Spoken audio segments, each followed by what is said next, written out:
itu scientific sekali, sains ya, sains. Karena memang sains itu penelitian sains ya itu kekuatannya di metode, kekuatannya di metode. Ya, metodenya ini seperti apa yang diuji itu metodenya. Seperti tadi misalnya menggabungkan unsur A, B, C itu metodenya penggabungannya seperti apa, terus menggunakan teknik penggabungan apa, itu metodenya. Jadi yang dinilai metodenya itu. Nah, kalau di penelitian-penelitian kualitatif itu kan enggak, yang dinilai adalah analisisnya. Analisisnya itu sejauh mana dia bisa menghasilkan telaah pembahasan yang menarik. Jadi bukan di metode, tapi lebih ke discussionnya. Diskusinya itu seperti apa di penampilannya itu. Jadi kalau cuma membahas A, tampilkan ayat-ayatnya, gitu, ya itu ya nggak diskusi ya, tapi khutbah itu ya. Itu jadi di IAT dan jurnal-jurnal yang lain itu lebih menggunakan metode apa 3P tadi pendahuluan, pembahasan dan penutup itu. Intinya saya kira di itu sih pendahuluan kita harus bisa meyakinkan bahwa topik ini menarik, kenapa kok penelitian tulisan ini diteliti, ditulis, kenapa alasannya, terus kemudian menyinggung penelitian-penelitian yang sudah ada, terus distatementkan bahwa tulisan yang sudah ada itu belum menjamah apa yang akan saya tulis atau hanya menggunakan kerangka A tapi belum menggunakan kerangka yang ini, yang asumsinya ketika digunakan kerangka ini itu menghasilkan uh, pembahasan atau hasil penelitian yang berbeda. Pembahasan itu nanti sangat cair ya, bahasanya itu seperti apa itu tergantung analisis kita dan sejauh mana kita mencari data-data tersebut dan diolah gitu. Terus kemudian kesimpulan ya sangat cair lah ya itu. Oke, sebelum saya tutup Pak Nur Haidi itu yang dosen saya dulu ya. Dosen saya di Jogja, sekarang ya di Jakarta itu pernah bilang gini, penelitian itu kalau menulis itu sebenarnya di penelitian sosial ya umumnya ya, itu ya nulis aja kayak kayak nulis uh, nulis-nulis biasa ya, bisa dikatakan ya cerpen tapi nggak cerpen lah ya. Kalau cerpennya terlalu ya itu bisa menjadi satu kalimat tersendiri, nggak seperti itu ya, nulisnya cair tapi argumentatif dan ilmiah, ada argumentasinya, tertata, strukturnya tertata tapi tulisannya santai. Tulisan itu yang bagus ya santai tapi tertata dan argumentatif. Ya gitulah ya. Bagaimana gambarannya ya silahkan banyak membaca, karena dengan membaca itu nanti kalian bisa mengenali uh, teks-teks artikel itu ya, artikel-artikel itu kira-kira ini artikelnya bagus apa enggak itu uh, apa itu kalian nanti bisa menilai. Jadi setelah banyak membaca tentunya ya. Oke, saya kira itu silahkan bisa kita santai aja ya sambil tanya ya. Saya buka chat tadi. Ya, Saihab ya betul. Saihab. Itu link untuk mencari apa namanya artikel-artikel gratis gitu ya.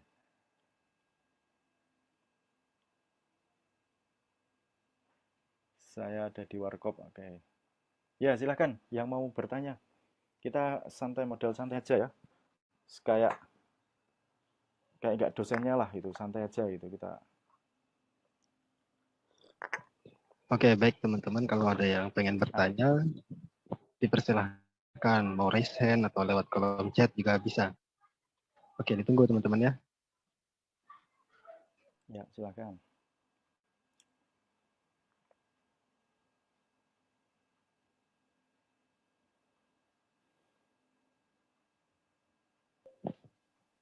Sepertinya Mas Hilmi mau nanya ini. Belum ya. Oke Pak, ini ada titipan pertanyaan ya. Ya, Oke, yang pertama, bagaimana kiat-kiat mencari isu yang sedang aktual dan menarik untuk dijadikan judul jurnal? Barangkali Bapak bisa memberikan gambaran kepada kami bagaimana mungkin pengalaman Bapak ya ketika memulai menulis jurnal. Karena kadang memulai itu justru bagian yang paling sulit. iya, Nah, iya. gitu. Ya, itu pasti ya, ada writing block gitu ya. Blok-blok maksudnya blok itu terhalang gitu ya. Itu biasanya memulai itu kadang juga agak agak sulit gitu ya. Tapi saya kok termasuk yang yakin ya bahwa setiap dari kita itu pasti nanti pastinya itu eh, disinggahi oleh inspirasi. Saya kok meyakini itu. Jadi setiap dari kita itu pasti disinggahi oleh inspirasi, entah tiba-tiba atau apa. Nah, inspirasi itu bisa menjadi titik awal kita membuka lembaran-lembaran tulisan atau karya-karya yang terkait dengan apa inspirasi yang kita dapatkan. Gitu. Jadi itu bisa berangkat dari situ yang pertama. Oh, saya kok tiba-tiba pengen meneliti apa ya? Eh, jangan lupa itu ditulis kalau dapat inspirasi. Lupa nanti kalau nggak ditulis. Ya, lupa kalau nggak ditulis.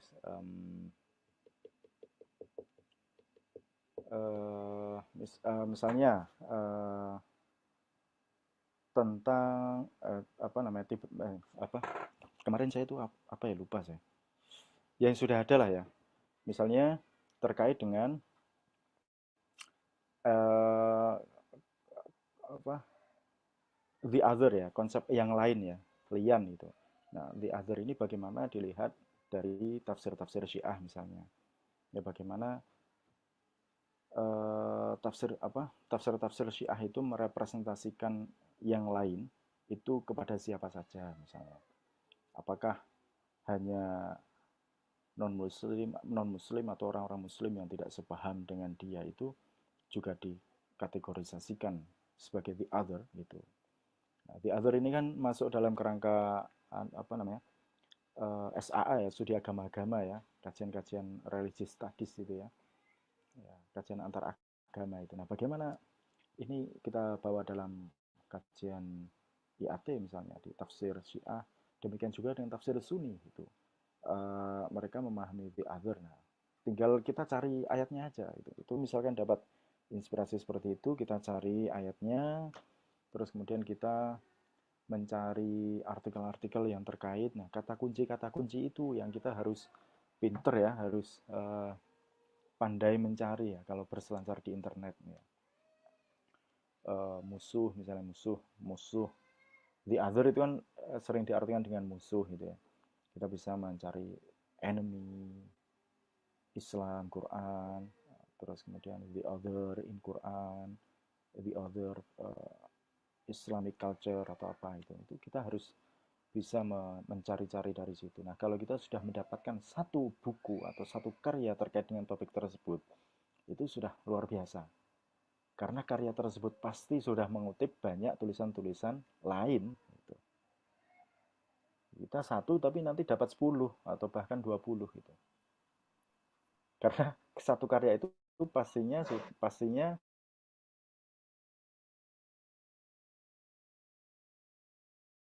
yang sudah ada dan membahas topik tersebut. Jadi itu itu dari inspirasi ya.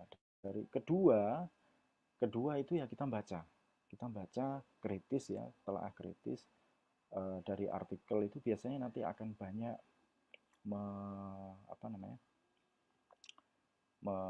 membuka kita. Oh, ini kok ada yang belum diteliti, ini kok ada yang kurang, ada yang janggal, bagaimana kelanjutannya diskusi ini itu kita bisa mengembangkan lebih jauh kalau kita membaca gitu. Membaca ya, terus kemudian ikuti kajian-kajian gitu ya, kajian-kajian ya kayak gini itu nanti kalau sering diselenggarakan itu nanti bisa memberi inspirasi ya. Saya dulu itu ketika di Kerapiak Jogja itu kan di Baitul Hikmah ya di ketika mengaji apa namanya Al-Burhan fi Ulumil Quran ya itu sedikit mungkin cuman berapa paragraf gitu aja berapa paragraf. Tapi sering mendapat inspirasi untuk meneliti itu. Dikit tapi sering banyak mendapat inspirasi. Jadi lewat kajian-kajian seperti itu juga uh, bisa menghadirkan inspirasi yang bisa kita tindak lanjuti. Oke gitu. Terus yang terakhir kolaborasi. Nah, kalian punya komunitas seperti ini, itu kalian bisa berkolaborasi. Penelitian itu nggak harus dikerjakan oleh satu otak saja. Nggak harus dikerjakan sama satu itu, nggak. Itu terlalu, sekarang trennya itu sudah kolaborasi. Jadi, oke lah, ayo neliti apa itu. Saya punya tema ini, ayo diteliti bersama. Kita bagi job gitu, bagi. Oke, sampai meneliti apa, coba menelaah ini, aku bagian ini, itu terus nanti udah digabungkan blok itu. Terus kemudian ada yang mereview, terus kemudian oke, kalau sudah oke diterbitkan gitu. Jadi kalau satu satu otak satu rasa itu kalau sudah lemes ya lemes gitu. Tapi kalau ada dua atau tiga itu yang satu masih semangat itu bisa memompa yang lain gitu. Jadi itu pentingnya kolaborasi ya di ini, apalagi sudah ada apa namanya uh, komunitas ya. Nah, sebenarnya penelitian skripsi itu boleh loh, bisa apa bukan boleh sih, nggak boleh skripsi itu kolaborasi nggak boleh, tapi sebenarnya bisa dan itu menarik ya.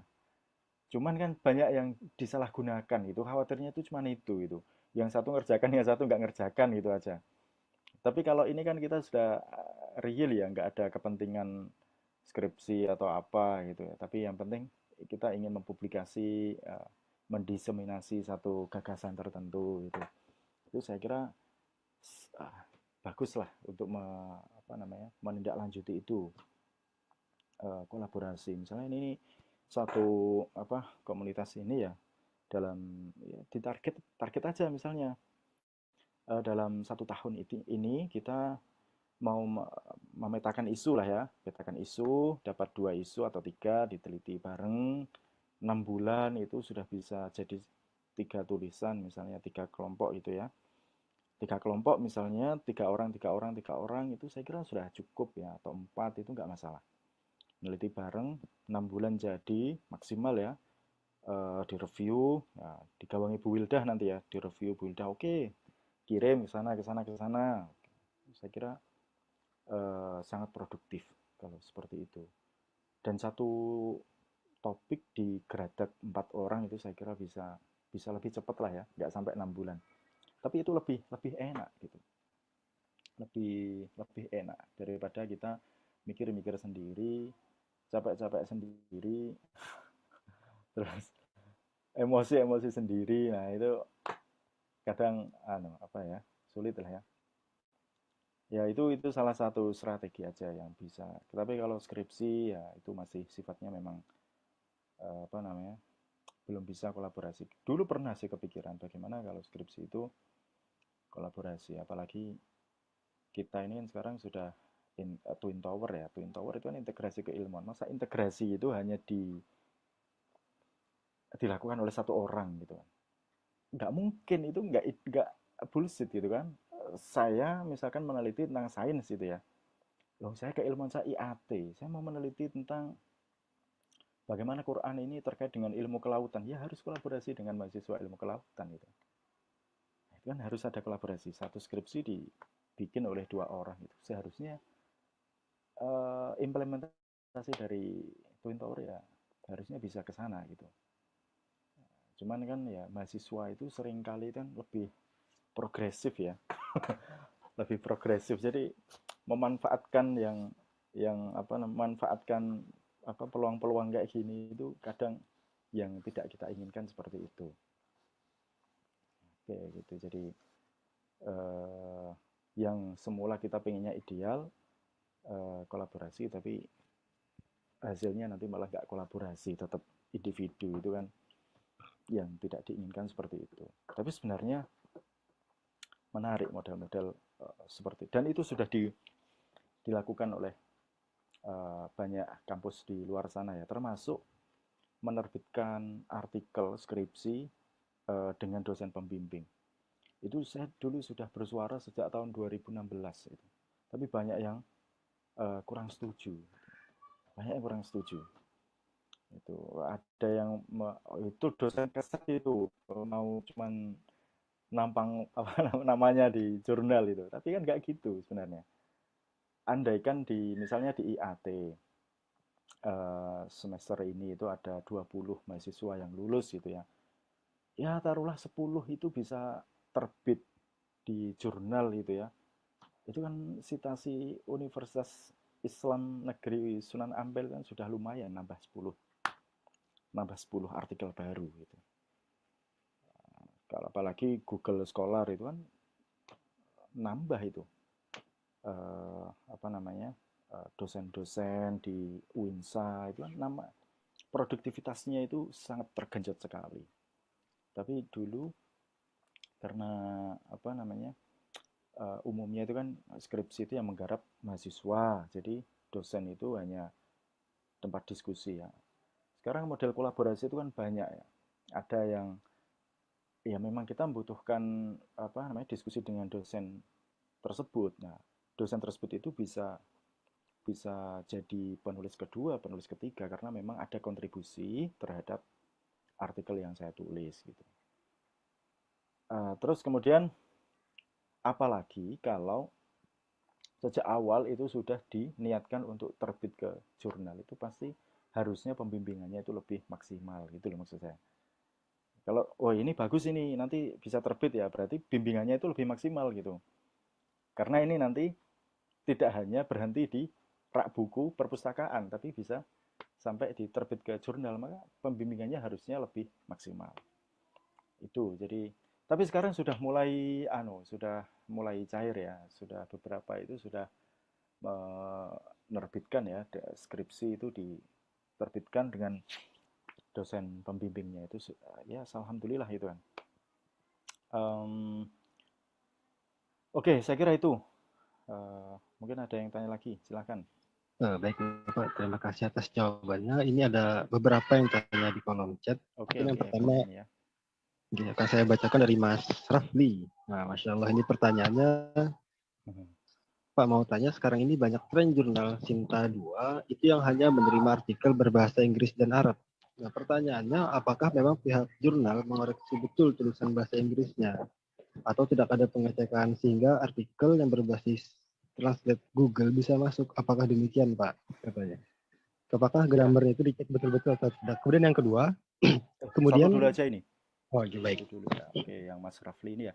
Ya, memang sekarang banyak trennya jurnal Sinta 2 itu pengen lompat ke Scopus ya. Jadi menggunakan bahasa Arab, Inggris lah biasanya Inggris. Arab itu masih jarang, bahasa Inggris. Memang ya, dulu itu ya, jurnal Quran, Quranic Studies yang Sinta 2 itu hanya dua di Indonesia. Satu Mutawatir, satunya lagi jurnal apa? Suhuf. Suhuf ini yang mengelola Kemenak itu eh, apa? Litbang apa itu ya. Pokoknya pusat lah ya. Dan itu sumbernya resource-nya itu sangat melimpah kalau kan. Jadi penulisnya kalau nulis itu dikasih uang.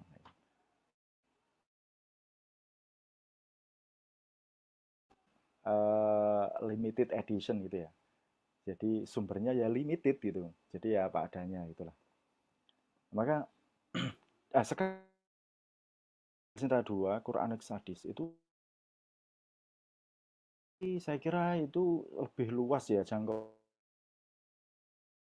itu ya ke jurnal-jurnal keislaman itu saya kira lebih luas itu. Tapi kalau Quranic Studies itu saya lebih spesifik.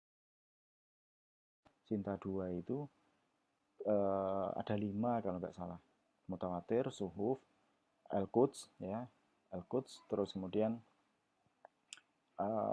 di Bandung itu ada satu, terus Jogja, Jurnal Ilmu Al-Quran dan Tafsir itu ya. Itu jurnal lama sekali, jurnal lama sekali. Tapi baru Sinta 2 kemarin. Setelah diolah sama Mas Mahbub ya. Mas Mahbub itu dulu dosen di tapi migrasi ke sana ya. Dosen di sana sekarang. Itu setelah diolah sekarang sekarang saya lihat dan kayaknya semangatnya baru di sana, banyak semangatnya baru ya. Kalau Jogja itu khususnya lah ya. Dan support dari kampus itu kuat. Nah, oke, terkait dengan pertanyaan tadi itu, nggak semuanya. Di Mutawatir pun juga kita sebenarnya lebih enjoy pakai bahasa Indonesia. Karena kalau bahasa Inggris yang disubmit ke kita itu umumnya bahasanya amburadul, translate apa Google Translate secara karu-karuan pokoknya. Intinya bahasa Inggris. Nggak tahu ya, ada yang punya pikiran seperti itu, pakai bahasa Inggris itu lebih keren itu. Kalau kalau saya nggak juga sih. Kalau bahasa Inggrisnya itu translate itu pernah kita ada yang ngirim ke kita bahasa Inggris. Topiknya oke lah ya, tapi bahasanya saya minta bahasa Indonesia aja. Terbitnya bahasa Indonesia aja lah itu. Daripada bahasa Inggris tulisannya malah nggak jadi apa, nggak enak dibaca gitu ya. Karena ya itu keterbatasan bahasa Inggris itu juga menjadi satu tantangan tersendiri. Saya nggak tahu yang di kalau di IAIN Curup itu Al-Quds itu masih bahasa Indonesia campur ya, Indonesia Inggris gitu. Suhuf masih Indonesia, Bandung masih masih Indonesia, yang Jogja aja ini yang bahasa Inggris. Tapi saya melihat bahasa Inggrisnya itu juga nggak anu ya, apa namanya, kurang maksimal lah ya, kurang maksimal kalau saya lihat itu eh, apa namanya bahasa Inggrisnya. Jadi anu ya, strateginya beda-beda. Yang penting ada bahasa yang berbagai negara, karena tujuan mereka punya tujuan untuk mengskopuskan itu. Kalau ke sana ya, mentranslatekan ke bahasa Inggris itu juga lumayan gitu. Sekarang pun dalam bahasa Indonesia kita ngedit aja itu kadang agak kewalahan juga. Gitu. Jadi nggak semuanya pakai bahasa Arab Inggris, mutawatir masih pakai bahasa Indonesia. Dan pastinya harusnya dicek ya, tergantung jurnalnya masing-masing. Itu pastinya harusnya dicek. Masuk kalau hanya submisi oke lah ya, tapi nanti kan pasti ditolak kalau tulisannya jelek. Ya itu saya kira itu ya dari untuk Mas Rafli ya. Nggak semuanya kita masih pakai bahasa Indonesia.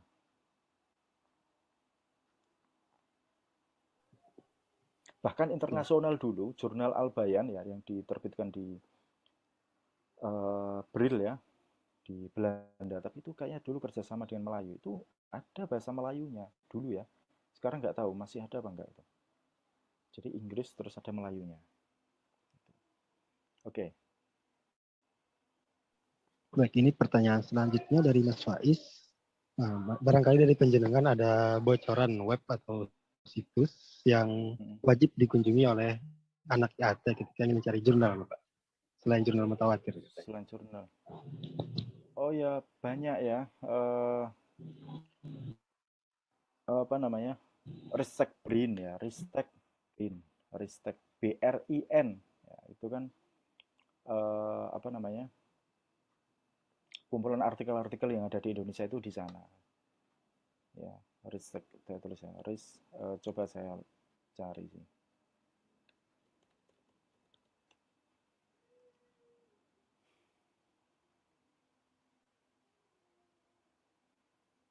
Eh mana ya?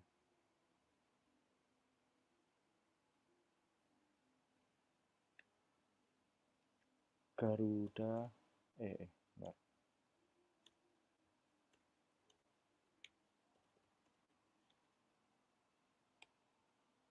Garuda Kemendikbud. Oh ini.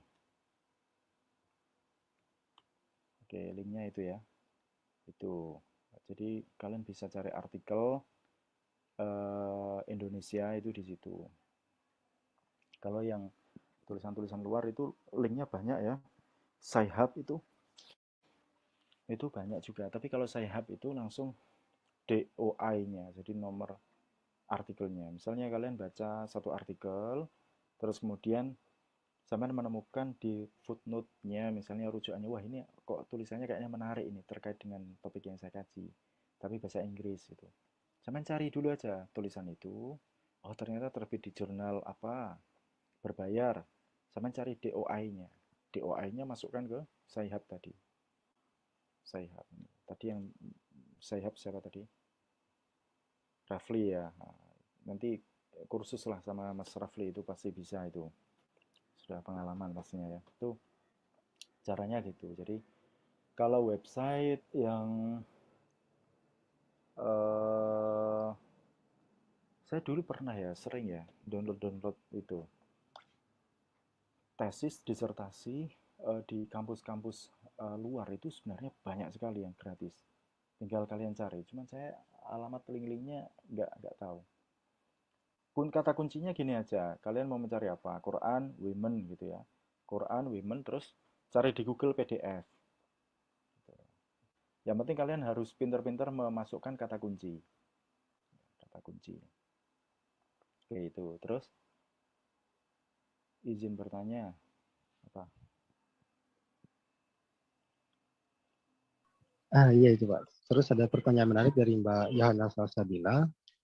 Itu faktor apa saja yang bisa menjadi sebab satu jurnal itu gagal terbit di jurnal terakreditasi dan faktor penilaian apa gitu yang menjadi tolak ukur atau pertimbangan jurnal itu bisa diterbitkan di jurnal terakreditasi. Artikel tuh maksudnya. Artikel itu bisa diterbitkan. Oke. Oh ya, yang pertama tentu topik ya. Topik kalau topiknya itu sudah banyak yang mengkaji, itu paling enggak itu berat. Beratnya itu gini, kita harus bisa menunjukkan bahwa meskipun sama-sama objeknya sama, tapi kita harus bisa menunjukkan bahwa yang kita tulis ini ada perspektif yang beda loh gitu. Misalnya meneliti tentang Quraisy lagi itu ya, atau Hamka lagi itu. Kita harus bisa menunjukkan bahwa yang kita tulis itu perspektifnya beda. Apa namanya? Arahnya itu berbeda dengan yang sudah ada. Itu harus bisa kita tunjukkan di latar belakang, halaman-halaman awal. Syukur-syukur bisa muncul di abstrak ya, abstrak. Abstrak ini penting ya. Uh, Abstrak ini tidak sembarang kalimat kita masukkan gitu. Abstrak ini kalimat-kalimat yang penting, yang menarik, yang kita masukkan ke dalam abstrak. Kita meneliti apa, terus kemudian kenapa itu diteliti, terus hasilnya itu seperti apa, hasil-hasilnya itu. Ya itu biasanya kita melihat judulnya ini kira-kira menarik apa enggak. Terus kemudian um, apa latar belakangnya seperti apa, terus cara mempackaging ya. Mempackaging itu cara menulisnya gitu ya. Menulisnya itu naratif, narasinya itu menarik apa enggak itu. Itu juga punya pengaruh itu. Kalau kita cara menulisnya misalnya eh gimana ya? Biasa ya. Biasanya itu ya kayak narasi-narasi deskriptif yang umum gitulah ya itu ya kurang punya nilai tambah gitu. Jadi yang pertama yang paling penting adalah judul. Judulnya itu sebenarnya kita nggak terlalu mempermasalahkan ya. Yang penting itu arah penelitiannya, arah tulisannya, eh, latar belakang. Jadi kita bisa menunjukkan di latar belakang itu bahwa topik yang kita kaji ini menarik dan artikel-artikel yang sudah ada atau karya-karya akademik yang sudah ada itu belum menjamah topik yang kita kaji ini atau sisi lain dari satu topik yang ada yang belum dikaji. Gitu. Kita harus bisa menunjukkan itu di latar belakang. Jadi telah pustaka itu juga masuk ke latar belakang juga. Itu harus kita tunjukkan. Novelty ya, novelty. Ada novelty itu yang. Terus kemudian ya rujukan-rujukannya gitu ya. Rujukan-rujukan. Kalau kita termasuk nggak apa rujukannya representatif. Yang penting representatif. Ya representatif. Jadi kan ada yang mensyaratkan rujukannya minimal 10, 20 karya 10 tahun terakhir gitu ya. Kita nggak, itu bagus sih. Jadi artinya tulisan yang ada itu mengikuti perkembangan dari karya-karya akademik yang sudah ada, itu bagus gitu. Tapi kita nggak mensyaratkan saklek seperti itu. Yang penting rujukan-rujukannya itu relevan, banyak ya, banyak dalam arti itu memang banyak literatur yang sudah dikuasai lah itu. Istilahnya tunjukkan kepada editor bahwa topik yang saya tulis ini memang saya sudah banyak meneliti, sudah meneliti ini dengan baik gitu lah. Nah, cara menunjukkannya itu ya apa namanya? Nanti terlihat dari tulisan. Oh, ini serius ini nulisnya. Itu nanti bisa terlihat dari tulisannya. Itu. Ini subjektif ya. Subjektif ya, tapi bisa kok diobjektifikasi, ini bisa. Karena yang namanya tulisan bagus itu kan ya orang bisa mengenali lah gitu. Oh, ini lumayan bagus lah itu. Sip gitu. Oke, terus Oke, terus ini ada lanjutan pertanyaan lagi. Eh, Kira-kira ya Pak, berapa kata atau halaman idealnya dalam satu artikel jurnal? Demikian juga daftar pustaka itu idealnya berapa gitu Pak? 6.000 lah ya, 6.000 minimal 6.000. 6.000 kata, tapi beda-beda, tergantung gaya selingkung dari jurnal itu. Uh, Kalau tulisan ada yang, kalau jurnal rata-rata 6.000 minimal lah ya, ada yang 8.000 gitu. Di Mutawatir itu 6.000, 6.000 kata, 6.000 kata. Oke. Dan 6.000 sampai 8.000-an lah. Kalau 10.000 itu terlalu banyak itu ya. 6.000 sampai 8.000 itu saya kira sudah cukup untuk membahas satu topik lagi. Ini ada lanjutan pertanyaan lagi, Masya Allah banyak yang nanya ya. Dari Mas Robert. Wah, namanya tidak Nusantara sekali. Bercanda, Ya. jangan tersinggung. Ini kata beliau, saya hendak meneliti topik yang berkaitan dengan kesehatan mental, kemudian saya temukan solusinya dalam sebuah hadis secara implisit. Nah, sebenarnya sudah banyak penelitian terdahulunya namun tidak menganalisis hadisnya. Mungkin hadisnya cuma dipaparkan saja dalam penelitian terdahulu. Nah, apakah penelitian semacam ini masih bisa dikatakan memiliki novelty? Iya, iya, ya. Jadi kalau kita mau melihat novelty ya itu kita paling enggak itu sudah bisa memproyeksikan ketika saya meneliti ini itu nanti kira-kira di titik akhirnya itu nanti ada hal yang baru apa tidak. Gitu. Kalau saya mau meneliti hadis ini ya, itu nanti hal baru apa yang mau saya bawa gitu.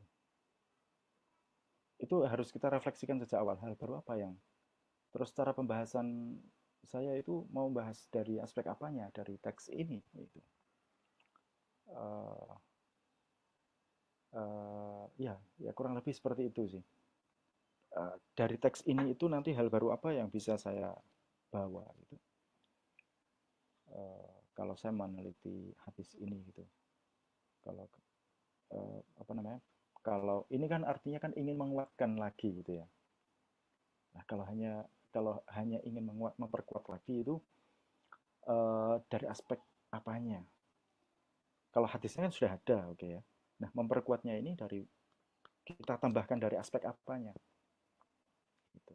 Itu harus istilahnya apa ya, diproblematisir lah ya. Oke, ini kata kunci lagi. Jadi meneliti itu satu topik yang umumnya itu tidak bermasalah, tapi bagi peneliti itu bisa membuat ini bisa menjadi masalah.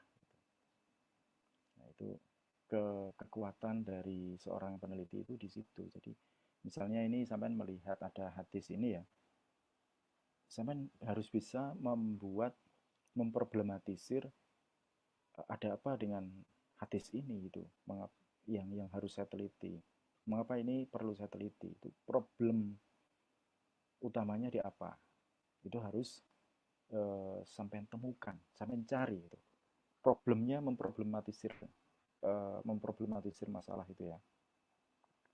Hadis ini sebenarnya nggak bermasalah, tapi kalau dilihat dari historisitasnya ini kayaknya nggak terkait dengan A gitu misalnya. Nah itu namanya memproblematisir masalah gitu. Tapi anggapan orang ini hadisnya ini terkait dengan A gitu, misalnya aja. Jadi eh, kalau ini kerangkanya kalau saya melihat itu masih kurang kuat gitu, masih kurang kuat. Jadi sampean harus membidik ya, membidik hadisnya ini mau dikemanakan, hadisnya ini mau diapakan, fungsi tujuannya nanti mau kemana gitu. Ini kan gitu ya Mas Robert ya, Mas Robert. Oke. Oke. Ini ada pertanyaan lanjutan lagi dari Mas Rafli. Ini bagaimana cara ambil file tes atau disertasi yang kadang ketika kita cari itu Pak restricted hanya untuk staf kampus, itu bagaimana? Apakah ada caranya juga? Saya Seperti sebenarnya saya nggak bisa kalau itu. Oh, Saya nggak bisa. Kalau di Jogja dulu saya bisa karena saya minta akun ya. Saya minta akun dan itu dikasih akun itu cuman 2-3 hari itu. Ya satu-satunya cara ya kerjasama dengan orang dalam. oke, ini ada Kerjasama yang dengan orang dalam. ini ada yang kelewat tadi, pertanyaan dari Mbak Johanna lagi. Ya. Sebentar, saya scroll. Sebelumnya, nah ini pertanyaannya, sebelumnya Ustadz menyebutkan bahwa di IAT sendiri lebih sering menggunakan metode campuran. Nah, yang saya tanyakan bagaimana cara yang dapat kita lakukan untuk memodifikasi atau mencampur dari metode-metode yang ada. Terima kasih, Ustaz. Bagaimana cara yang dapat dilakukan untuk memodifikasi atau mencampur? Iya, metode itu kan langkah ya.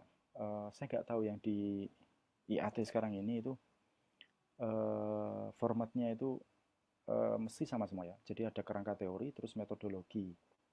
Metodologi itu nanti ada pendekatan, terus apa? Ada metode, terus pendekatan, terus teori penelitian itu. Jadi kerangka teori itu diulang 2 kali. Nah, di bawah teori penelitian itu sumber data. Ini kan lucu kan, teori penelitian kok isinya sumber data. Harusnya ya udah kerangka teori itu ya isinya pendekatan dan teori penelitian gitu. Nah, sumber data itu sudah masuk metode penelitian. Jadi metode itu langkah-langkah untuk meneliti. Ya. Kalau di IAT itu kan ya langkahnya ya membaca buku, menganalisis, mengkomparasikan dengan teks-teks lain, ya, dicari epistemologi dari pemikirannya ini seperti apa, gitu. Metodenya hampir sama semuanya ya, konten analisis. Gitu. Cuman maksudnya eh, modifikasi atau campur-campur tadi itu di wilayah perspektifnya. Ya, jadi kita nggak apa namanya dalam keilmuan kualitatif ya kalau kita hanya menggunakan satu apa namanya perspektif dan stick terhadap itu saja itu biasanya kurang bisa apa namanya bahasanya kurang gitulah ya gitu. Jadi bagaimana cara yang dapat kita lakukan untuk memodifikasi atau mencampur ya kita banyak baca anu ya metodologi ya metodologi itu yang penting metodologi itu sudah ada di otak kita ya tinggal kita gunakan aja gitu. Sebentar saya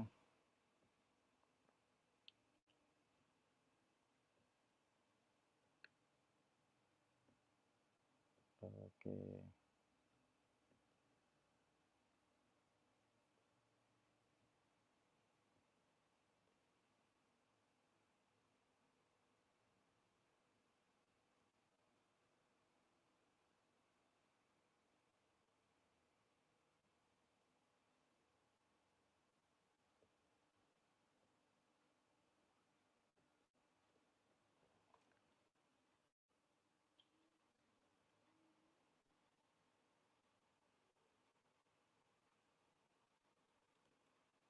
Nah, ini kutipan dari Martin van Brunesen ya. Ini tapi penelitian sosial sih. Saya lebih sama tapi sama-sama kualitatifnya. Nih, saya lebih memilih untuk tidak menggunakan teori secara eksplisit gitu. Ya, teori itu nggak harus dieksplisitkan gitu.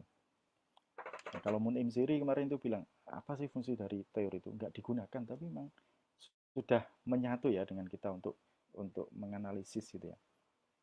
Nah, ini Van Bruynesen.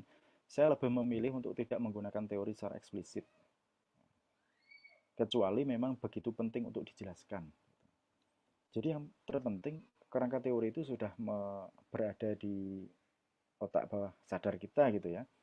Cara meneliti A itu misalnya, itu sudah ada. Jadi ketika kita berhadapan dengan objeknya itu mau kita teliti ya, ya kerangkanya ya pasti nanti ke sana gitu.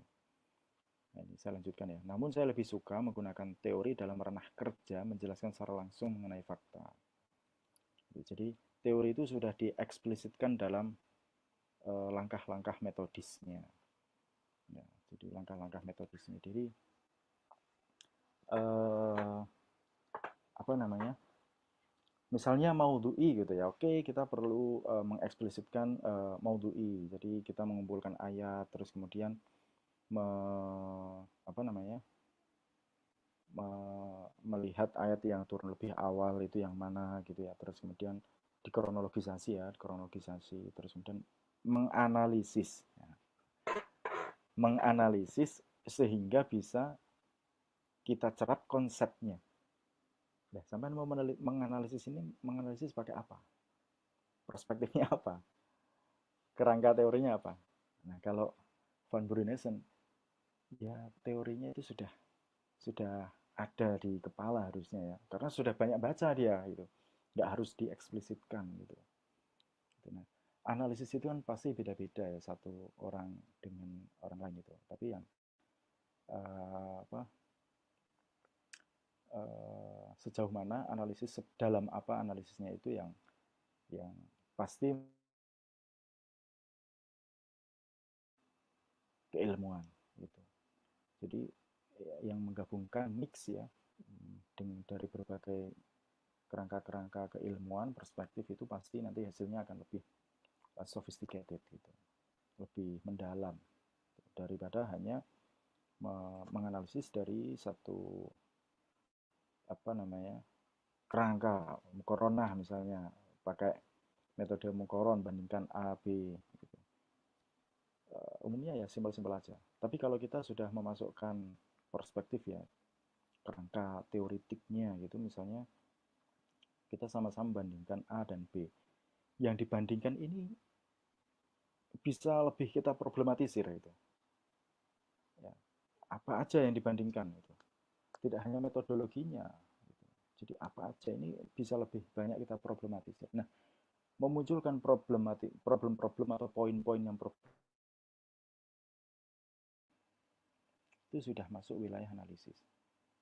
Nah, itu nanti kalau di skripsi ya itu eh, daftar isi itu cerminan dari bagaimana apa struktur penelitian itu apa namanya bisa menggambarkan bagaimana wajah dari eh, kerangka teori itu. Jadi kalau kita kerangka teorinya kuat, itu kita bisa lebih bagus dalam menstrukturkan tulisan yang terlihat tampak dari daftar isinya. Gitu. Kalau daftar isi ini sudah amburadul ya, maksudnya apa? Nggak nyambung gitu ya, nggak sinkron gitu. Itu sudah kita apa? Sudah bisa kita asumsikan dia secara teoritik ya perspektif keilmuannya ini masih belum begitu kuat gitu. Itu apa apa nyambung satu sama lain gitu, nyambung satu sama lain gitu. Nah, di IAT maupun apa namanya PPI atau Sulkin ya itu ya umumnya ya konten analisis ya, kita ya menganalisis teks, konten atau pemikiran tertentu gitu ya. Nah, tinggal kerangka teori yang kita pakai untuk menganalisis itu apa. Kerangka teori itu kan terkait dengan pendekatan ya. Pendekatan itu disiplin keilmuan besar yang kita gunakan. Misalnya sejarah gitu ya. dan satu disiplin keilmuan yang besar. Ya. Di bawah sejarah itu ada kerangka-kerangka teori, ya, ada challenge and response and challenge, terus ada teori-teori sejarah kan banyak ya. Nah ini yang mau kita pakai ya, yang apa? Nah kalau Van Brinsen itu lebih senang nggak dieksplisitkan saya mau pakai respon and challenge, tapi lakukan aja analisis secara respon and challenge itu di dalam apa namanya menulisnya, ya, di dalam packaging tulisan itu ya munculkan aja. Jadi teori itu tidak hanya dibunyikan, ditulis tapi tidak diaplikasikan. Umumnya kan gitu ya, ditulis tapi aplikasinya nggak seringkali nggak sesuai dengan yang dikerangkakan itu.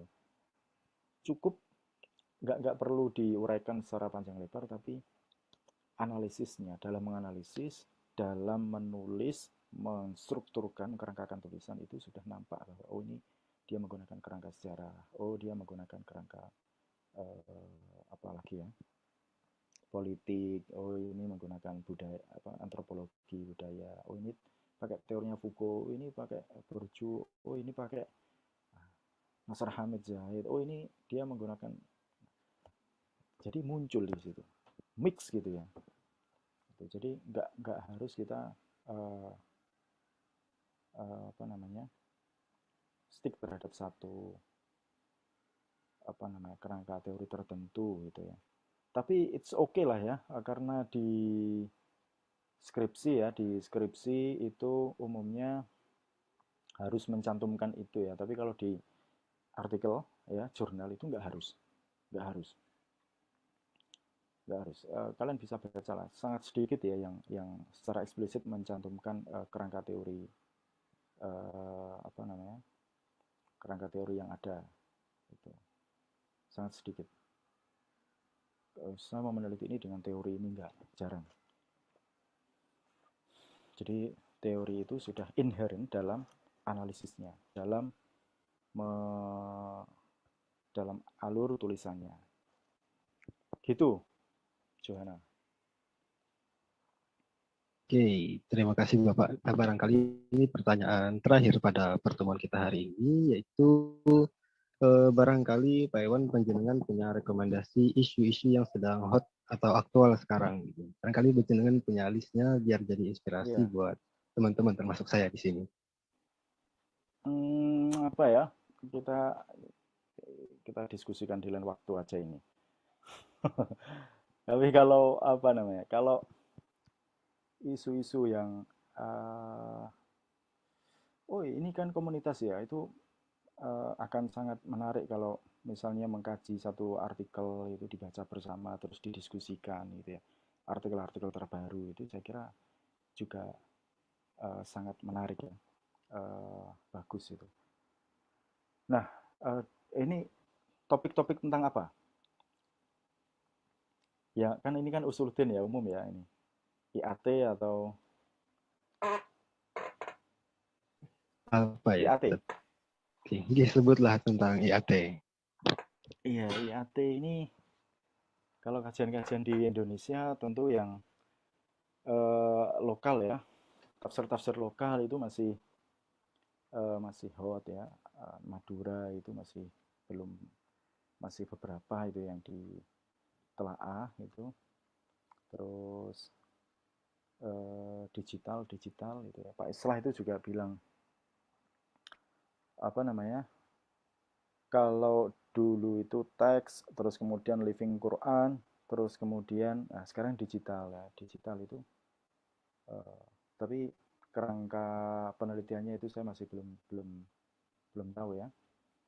Eh, Kerangkanya ada Mbak Ulia Fikriati itu juga banyak menulis tentang tafsir virtual ya, tafsir virtual. Teman saya yang di Jerman itu Agrimi, dosen Jember itu juga meneliti tafsir virtual juga itu. Tapi ya memang kerangkanya itu masih masih baru ya, belum belum established ya. Sama dengan Living Quran itu sebenarnya belum established juga. Dia masih menggunakan teori-teori antropologi ya, teori-teori antropologi. Kalau saya katakan Living Quran itu nggak hanya terkait dengan antropologi, jadi banyak sekali. 212 itu bisa disebut sebagai living Quran juga gitu ya. Gerakan 212 itu bisa living Quran meskipun kaitannya dengan politik, sosial gitu ya. Itu ekspresi bagaimana masyarakat ingin menjaga marwah Al-Qur'an gitu ya. Sampai demo. Nah, itu bisa living Quran. Cuman pendekatannya apa? Nah, beda-beda, ada politik, ada sosial gitu. Apa sih motivasi di situ? Apakah memang murni untuk menjaga marwah Al-Quran atau ada motif-motif lain? Tergantung pendekatannya, mau politik, sosial, atau mungkin juga ada ekonomi juga barangkali. Politik itu nanti kan arah-arahnya juga ke ekonomi. Itu living Quran kalau kalau Quran yang hidup ya dalam demonstrasi gitu ya. Tapi umumnya living Quran itu diarahkan kepada kajian antropologis yang tradisi-tradisi itu ya. Tradisi-tradisi. Nah, di IAT itu banyak sekali yang meneliti living Quran, cuman eh, kerangkanya itu belum begitu matang ya kerangkanya. Jadi asal pengen ada fenomena ini saya deskripsikan gitu ya. Jadi nggak hanya itu. Jadi ada eh, gimana? Kalau sampai benar-benar meneliti secara antropologis ya. Antropologi itu kan penelitian yang menitik beratkan pada emik ya. Emik itu ya dia peneliti antropologi itu nggak hanya 1-2 bulan, bisa bertahun-tahun itu.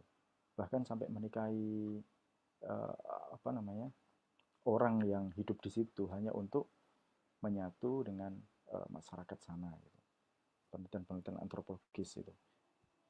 Nah, Living Quran itu kan eh, apalagi tradisi asinan, tradisi apa itu memang sudah jamak ya, ya hasilnya ke sana sama ya, nggak jauh berbeda nanti. Ada motivasi-motivasi keagamaan, terus kemudian religious explore yang di melalui tradisi itu ya itu menarik juga sih asalkan kita bisa mau lagi-lagi mempackaging ya packaging itu apa sih packaging itu bahasa Indonesianya enaknya Mengemas barangkali.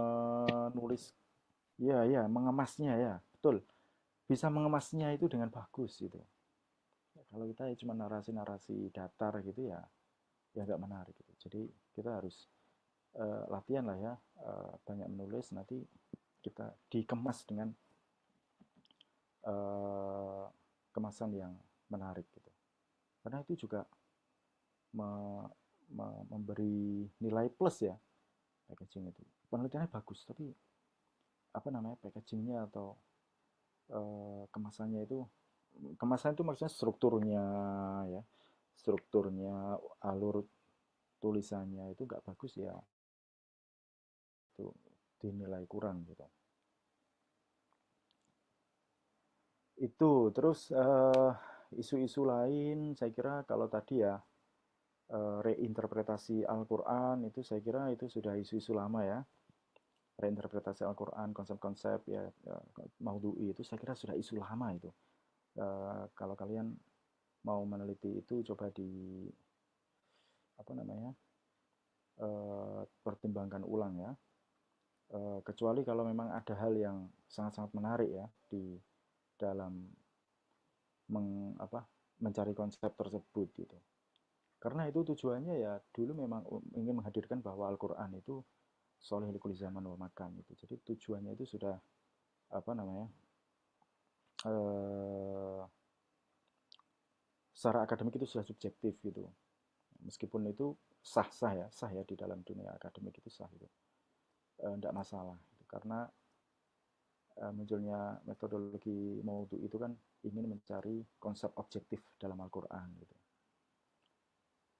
itu tapi kalau sekarang ini eh, kajian-kajian yang di apa di luar ya di saya juga masih belum update ini belum begitu update ya kajian-kajian terbaru itu di kalau mau update itu ada satu jurnal Journal of Quranic Studies itu ya di Edinburgh itu sering menampilkan tulisan-tulisan yang bagus terkait dengan Quranic Studies kalian bisa mencarinya ya Journal of Quranic Studies itu saya kira lumayan bergengsi ya untuk kajian kajian Quranic Studies itu. Dulu awal tahun 2010 ya, apa ya, tahun 2010 ke atas lah, 2015 itu masih eh, ya isu-isu tentang anu ya, tentang struktur Al-Qur'an ya, itu masih masih cukup menarik ya untuk ditelaah ya. Cuman ya unsur-unsur mikro Al-Qur'an itu ya kadang agak sulit ya, apa namanya, butuh ketelitian ya, butuh ketelatenan dan ketelitian gitu. Ya itu sih mungkin mungkin itu ya. Oke, baik. Terima kasih Bapak. Ini berhubung Hmm. pertanyaannya juga sudah habis. Sebelum ditutup, kami ingin meminta closing statement dari panjenengan untuk motivasi teman-teman termasuk saya untuk mulai menulis. Ya, kolaborasi lah ya, kolaborasi, sering diskusi, baca-baca artikel, mungkin satu minggu itu mendiskusikan artikel A itu ya, atau satu bulan itu di nyari artikel 4 nanti dikaji per minggu itu. Tinggal gantian aja nanti yang mau mengawali bahasan ini siapa gitu. Tapi semuanya baca gitu. Itu saya kira itu menjadi satu apa ya, budaya yang harus dilestarikan lah ya. Kalau reading discussion bareng teman-teman itu kan malah enak gitu, lebih cair daripada di kelas ya. Kelas itu kan lebih kita dihantui nilai atau apa gitu ya. Kalau kayak gini kan santai, mau gojek-gojekan juga santai gitu, lebih cair gitu. eh ini mungkin bisa diawali dari situ, terus kemudian nanti kalau dari diskusi itu kok ada yang menarik, ada yang perlu ditindaklanjuti, diteliti. Saya kira bisa apa namanya, extend ya, apa namanya, produktif ya, eh, kelanjutannya lebih bagus nanti.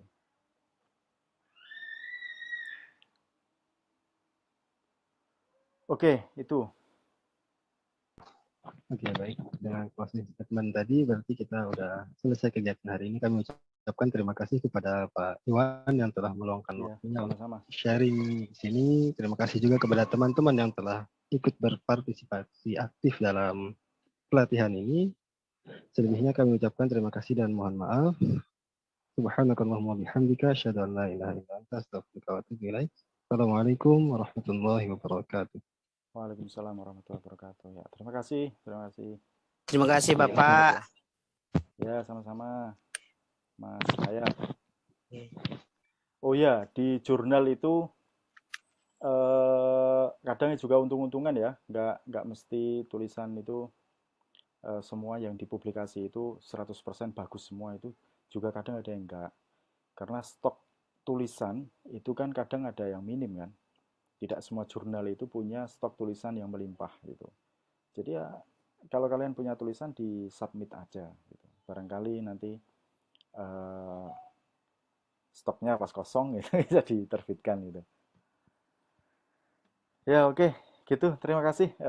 Sampai jumpa kembali ya. Kapan-kapan ini yang sudah lulus mau lanjut apa enggak ini nanti Mas Afif? Kalau ada rezekinya mau lanjut, Bapak. Oke oke oke. Di Surabaya mungkin ya atau di lain tempat? Ya di Jawa lah, Bapak. Nanti tempat menyusul. Oh iya iya. Enggak ke Kalimantan kan sampai Oke. Banjar ya? Oke, Banjarmasin. Oh Banjar ya. Oke, oke, oke. Ya oke, saya terima kasih sudah diundang di sini. Kapan-kapan kita sambung lagi. Saya senang sekali bisa ikut membersamai ya kayak gini ini. Forum-forum informal tapi santai kita berdiskusikan tentang topik akademik. Ya terima kasih. Saya undur diri. Assalamualaikum warahmatullahi wabarakatuh. Waalaikumsalam warahmatullahi wabarakatuh.